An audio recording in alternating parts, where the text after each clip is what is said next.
สบายดีพี่น้องเนาะมาซอยจุคือเก่าพี่น้องโอ้โดนเราไม่ได้จัดนะพี่น้องเนาะก่อนอื่นกับแก้ข้าวกันพี่น้องแก้ข้าวก็โอ้ยกใจนิดเลยพี่น้องอ้าวเราโบแห้งแล้วมาบอไหลใหญ่หางพี่น้องมาตัวนี้ก่อนพี่น้องโดนเราไม่ได้กินเนาะ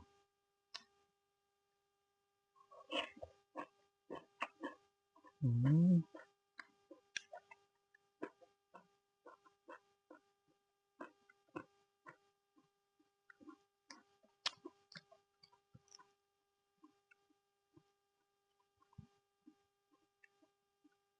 ครับพี่น้อง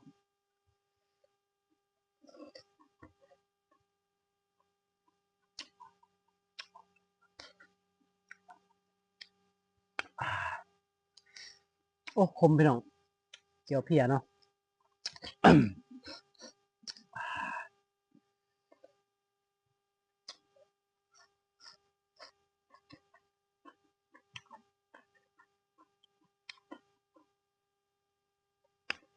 สำหรับไพ่ที่บกินดิบนะพี่น้องเนาะก็ขอโทษขออภัยนำเนาะ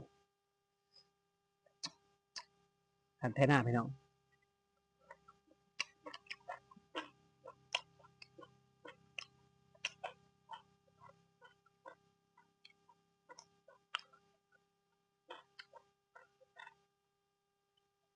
พักกันสบายนะพี่น้องเนาะทางหลังคำว่าพ่อกับไปเก็บเลยนะพี่น้องเนาะ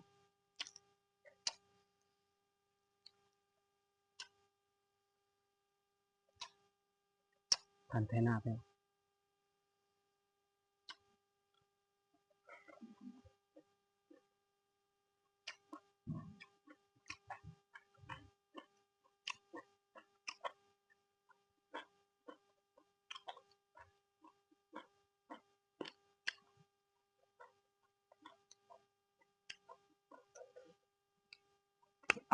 ครับ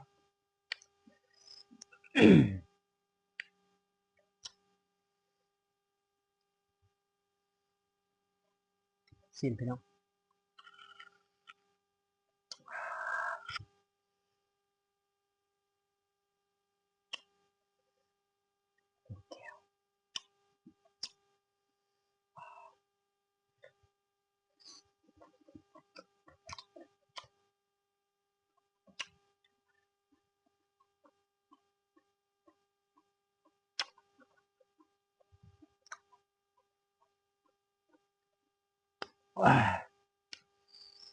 โอ้แซ่บนะ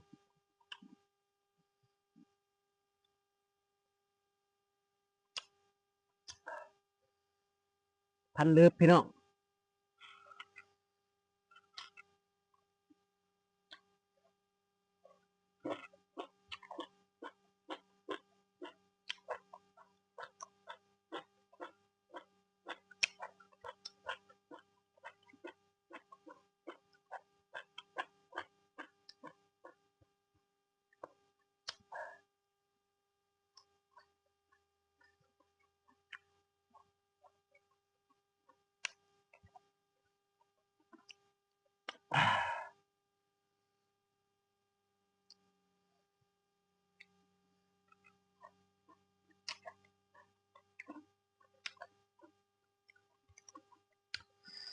มีคำคมหนึ่งนะพี่น้องเนาะที่อยากบอกเนาะ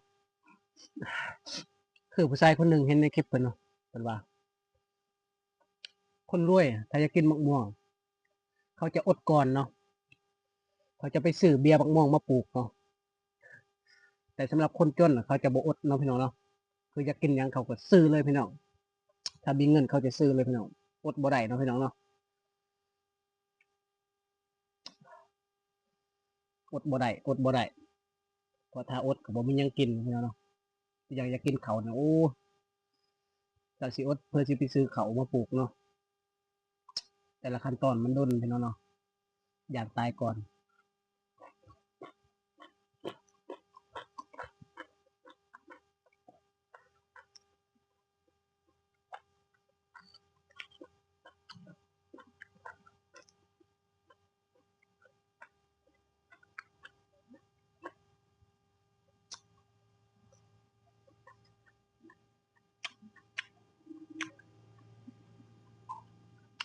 แซ่บพี่น้อง